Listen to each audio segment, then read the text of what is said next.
Hi everyone and welcome to John for a Sunday.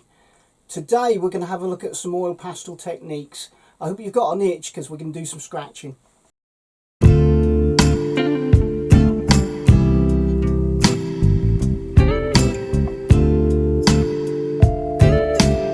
So I thought I'd have a look today at an oil pastel technique, and that's scratching. And it's a very little used technique for some reason. I don't know why. People complain that you can't get details in oil pastels, but scratching is one of the main ways to get that detail.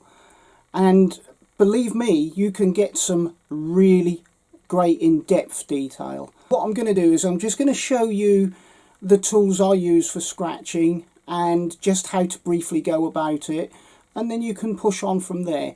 At a later date I might do an even more in-depth tutorial on scratching, but this is just a basic start and very worthwhile having a look. Trusty piece of paper in front of me, and I've got a little area here which I can show you to do some scratching. So I'm going to start with one of the basic ones, and that's basically just a craft knife. Now, a craft knife is very good. I've got some bits of oil pastel on here, so I'll show you what you can do. And you can get some very thin lines. If you use the other edge, you could get some thicker lines. You can see you get some very thin, fine lines, and it's scratching away all the oil pastel. But there's a better knife than this one, and it's this one. And I've got it in two versions. This is called a slice knife, slice on the side there. This is one of the more robust ones where you can undo the end and put in your ceramic blades. And this is one of the thinner ones, cheaper ones. They're very expensive, and you can just slide the blade in there. They are much kinder to your paper, and that's not going to scratch or gouge into your paper. So you can see you can get a very fine line. And laying it on its side, you can get a thicker line if you need to. Also, at times, use a small palette knife. Again, it's much kinder to your paper, and you can get some even thicker lines with that. So, it's variation of line so far. I also use these.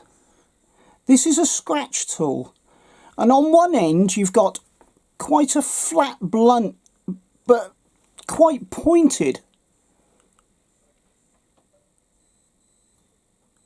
nib, and it's made of plastic. And on the other end you've got what you would probably find on the bottom of a compass, so like quite scratchy. And again, you can get thin lines, even thinner than what you would have done with any of them knives, and you can also get thicker lines. So these two are very worthwhile, and I must admit I use this one quite a lot. Another one I use quite a lot is these. Now, these three tools are used for scratch boards. You know, the type of board that you have basically the ink covering over, and you scratch away and you reveal the white or the colours underneath. So you can get variations of nibs for them, and these nibs come in and out. I'm not going to take it out right now because it looks as if I stuck in there. But you can get replacement nibs for these. I've got a packet of them sitting in my drawer, so I've got this shape because that for me is the most appropriate shape to use. And again, you can bring it up on its edge and get some thin lines, or you can put it down on that curved part and get some very thick lines. So again, it's gone to even thicker lines. That's a few of the tools I use. In addition to these tools, I may, over a large area, use this brush and just sweep all the crumbs off. But generally I would use this little brush, a bit like a makeup brush. It's not a makeup brush, it came in a set with these tools. But you can just lightly brush, and it isn't a stiff brush, so you can just get rid of all your crumbs that you've produced from scratching. Okay, so let's have a look at the concept of scratching. Generally, you'd put a lighter colour underneath. There are ways of putting darker colours underneath, but that's a more advanced technique, and I will get to that in due course. But generally, you would put a lighter colour underneath. So let's find a colour that's really going to stand out, shall we? So we'll colour this yellow. I'll tell you what, we'll make it into a circle. We'll pretend, if you like, that I'm scratching out details for an apple. So what I would do at this point is I would blend that down, making sure it's in the tooth of the paper, because I don't particularly want white. If I wanted white, I would scratch that now before I went any further. So I would scratch out the white. It would be tinted yellow, but if I put white underneath that little bit, I'd end up with a white highlight, and then I could cover the rest in yellow, and then cover the rest in your red,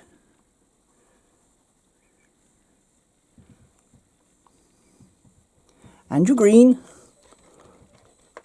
whichever colours you want. So I've done white there underneath, coloured on top with yellow, a case of adding in layers. And I would blend that round.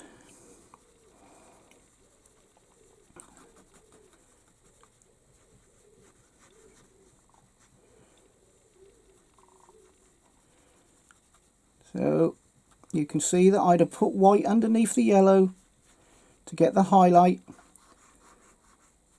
if I'd have chosen to do it that way. Then I will put red and green on top of the yellow, not on top of the white. I could put it on top of the white if I wanted, because I could still scratch it out again.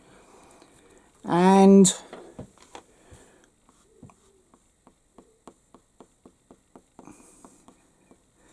I can then start scratching out details. Let's scratch out the highlight a bit better, shall we? There we go. And let's just scratch in some details around here. You know, you end up with these details of apples around here. And maybe a highlight up around here. I'm not doing an actual apple, I'm just giving you the idea of it. And you can just scratch your details, whatever the details may be. And then you can go back in and blend them gently in, so that they come from the dark into the light. So what I'm going to do is I'm going to put a little bit of dark underneath here. Let's use this colour just for quickness.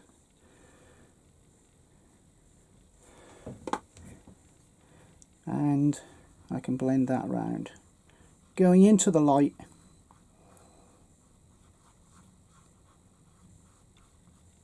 And coming up into your light details. And then you can use your blender, whatever blender that might be, to really play about and refine everything.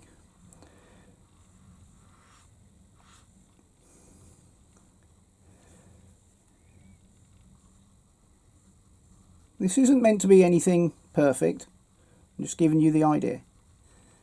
Okay, so you can see how you could do separate layers and build up. So you do the white, put the yellow on top, scratch out the highlight,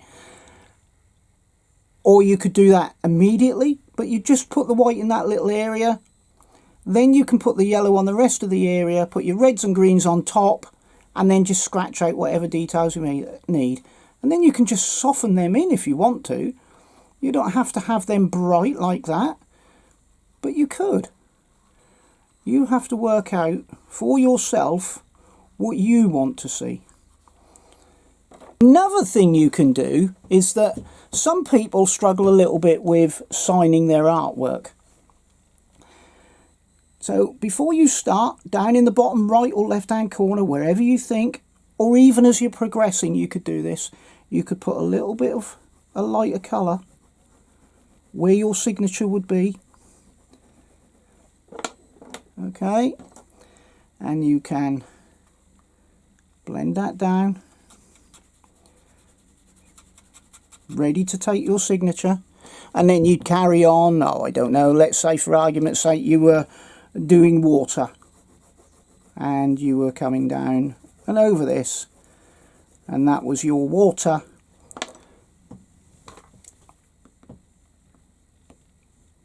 For your picture, and your landscape is up the top here, and then you can get hold of your knife again, and remembering where you put your grey, you could then carve out your name. Let's use a better one. Let's use this one.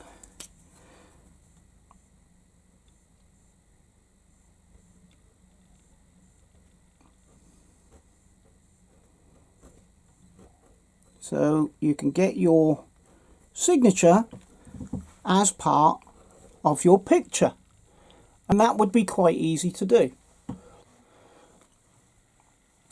So let's just do that one more time. Pretend you're doing a landscape, and there's a defining line of your water. Say down on the left hand side you want to put your signature. Just pre-plan a little bit, blend that in. Then you can just carry on with your picture, just ignoring that. You can put your water in, or your grass, whatever it is you're putting in the foreground, and you can even blend that in. You can put details on top, whatever your details are going to be. Let's get this nut. Yeah, you can put details on top for your water, and then when you've got to the point where you've finished your picture, you remember where you've put your little bit of colour, and you scratch out your name. Simple as that. Scratching is such an underused but very valuable tool. You can do all sorts of details with this, and I would thoroughly recommend it. Just get yourself any old scratching tool. Another one that I would use, possibly, is if I wanted a really big area scratched off. Say for argument's sake I'd made a bit of an error with this, I would get a credit card, and I would scrape off the entire lot down as far as I can get it. I can even use this for effects in skies and things like that. Let's scratch the old apple off as well. Scratch all this off, taking it down as far as you humanly can, getting rid of any pastel that may be there. Now, you have a choice at this point. If you wanted to put a lighter colour on there, you can. But it might be wise to let this dry for a little bit. Let's put an orange over the top of it, shall we? So, there we go. You can put your orange right over the top of it. The colour may show through, all depends on your pastel. But you can start again and go for an entirely different colour.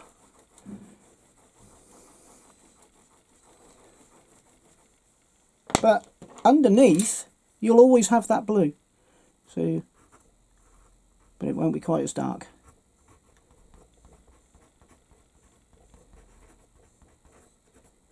Look at that. So easy. So easy and so effective. That's a basic introduction to scratching.